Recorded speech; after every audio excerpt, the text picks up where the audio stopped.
આમ તો ઘણી બધી વાતો થઈ ગઈ છે, પરંતુ છેલ્લા 15 વર્ષથી 20 વર્ષથી મારી બાપુજીની છત્રછાયા હું ખોઈ બેઠો છું. કુદરતે સ્વાભાવિક છે, જન્મ મરણ તો ચાલ્યા જ કરતો હોય છે, પરંતુ બોરીસાગર સાહેબ એ ખોટ મને વર્તાવા નથી દીધી.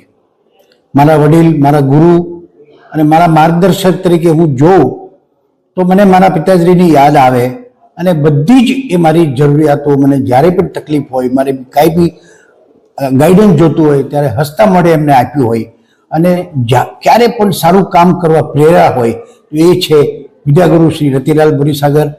એ મારા ગુરુ છે, ગુરુ હતા. એના માટે મને ખૂબ ખૂબ ગર્વ છે અને એમને પદ્મશ્રી મળ્યો એનો કદાચ સૌથી વધુ આનંદ હશે તો એ મને છે એમ હું માનું છું. આજે સાવરકુંડલા નૂતન કેળવણી મંડળ તમામ શાળા કોલેજના તમામ શિક્ષક ભાઈઓ બહેનો, વિદ્યાર્થીઓ વિદ્યાર્થિનીઓ અને સમગ્ર સાવરકુંડલાના ગુણીજનો પદ્મશ્રી પ્રાપ્ત જેમણે કર્યું તેવા શ્રી રતિલાલભાઈ બોરીસાગર માટે, એમને પોખવા માટે, એમનું સન્માન કરવા માટે એકત્રિત થયા છીએ. સ્વામિનારાયણ ગુરુકુળના મધ્યસ્થ ખંડમાં આ કાર્યક્રમ યોજાઈ ગયો, ચાલુ છે અત્યારે. તેમાં એના અધ્યક્ષ શ્રી મનસુખભાઈ સલ્લા હતા. આદરણીય રતિભાઈ બોરીસાગર સાહેબ સાથે આરોગ્ય મંદિરના પ્રમુખ ગણેશભાઈ મહેતા, નૂતન કેળવણી મંડળના પ્રમુખ શ્રીમતી ચંદ્રિકાબેન કામદાર, હરેશભાઈ મહેતા, જયંતિભાઈ અંધારિયા, જેમણે લાંબા વર્ષો સુધી નૂતન કેળવણી મંડળ સાથે સાનિધ્ય રાખી ખૂબ પ્રગતિ કરાવી, એવા સૌ આજે આ ઉત્સવમાં ભેગા થઈ. તમામ શાળા કોલેજના તમામ શિક્ષકોને એટલો બધો ઉત્સાહ હતો કે દરેક શાળાએ મંડળ ઉપરાંત તેમનું સન્માન કરવા માટેની તત્પરતા બતાવી અને દરેક શાળા કોલેજોએ પોતાની વિશિષ્ટ કૃતિ પ્રતિક તેમને સપ્રે ભેટ આપ્યું. આ ઉત્સવ આપણા સૌ માટે એટલો બધો આનંદદાયક રહ્યો છે કે સાવરકુંડલાનો એક નાનકડા ગામના શ્રી રતિલાલભાઈ આજે પદ્મશ્રી પ્રાપ્ત કર્યા છે. તેમને વધાવવા, તેમનું ગૌરવ કરવા એ સાવરકુંડલા આખાનું ગૌરવ છે. અને એમાં તો નૂતન કેળવણી મંડળમાં તેમણે 15થી વધારે વર્ષ સુધી પ્રાથમિક શિક્ષકથી માંડીને પ્રોફેસર સુધીની કારકિર્દી બનાવી.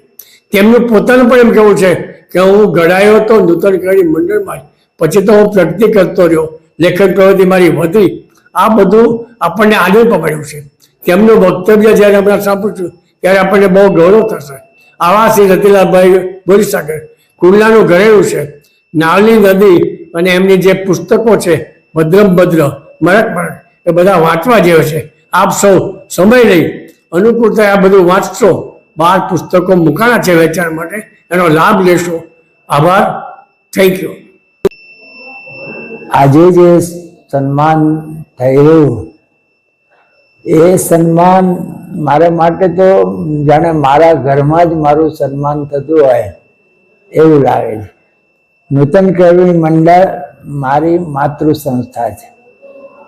મારું શિક્ષક તરીકેનું, સાહિત્યકાર તરીકેનું બધું જ ઘડતર આ મંડળમાં મેં 17 વર્ષ કામ કર્યું એ દરમિયાન થયું છે. અને નૂતન કેળવણી મંડળ શ્રી રલુભાઈ શેઠ અને બીજા ટ્રસ્ટીઓ દ્વારા એ સંચાલિત થતું હતું. આ ટ્રસ્ટ ગુજરાતના ઉત્તમ ટ્રસ્ટમાંનું એક તે વખતે પણ હતું ને આજે પણ છે. એટલે એ ટ્રસ્ટમાં મારો ઉછેર થયો એમ કહેવાય.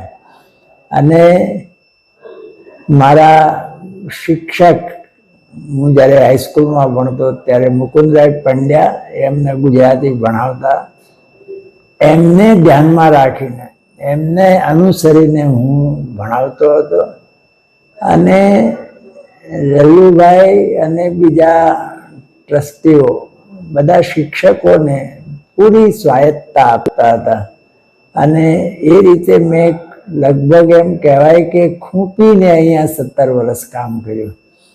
એટલે આજે જે મને સન્માન મળે છે, પદ્મશ્રીનું સન્માન, એ સાહિત્ય અને શિક્ષણ માટે, પણ એમાં શિક્ષણનો પણ ઘણો મોટો ફાળો છે. અને એ વિદ્યાર્થીઓએ આજે જે નિઃશુલ્ક હોસ્પિટલ ચલાવી રહ્યા છે, લલ્લુભાઈ શેઠ આરોગ્ય મંદિર, એ એક શિક્ષકના સન્માનમાં આવી હોસ્પિટલ કદાચ મારી દ્રષ્ટિએ વિશ્વની પ્રથમ હોસ્પિટલ છે. નિઃશુલ્ક હોસ્પિટલો ઘણી છે, પણ એક શિક્ષકના સન્માનમાં સ્થપાયેલી હોય એવી આ હોસ્પિટલ, આ ઈશ્વરે મને આનો નિમિત્ત બનાવ્યો. રોજના 1300-1400 દર્દીઓ એનો લાભ લે, અને એ દર્દીઓ પણ એમાંના ઘણા મોટા ભાગના આર્થિક રીતે સંપન્ન ના હોય તેવા એ અમદાવાદ કે મુંબઈની કોર્પોરેટ હોસ્પિટલમાં જે સારવાર મેળવે એવી સારવાર એ મેળવે છે. એટલે એ બધાનું નિમિત્ત ઈશ્વરે મને બનાવ્યો, એ માટે પણ હું ધન્યતાની લાગણી અનુભવું છું.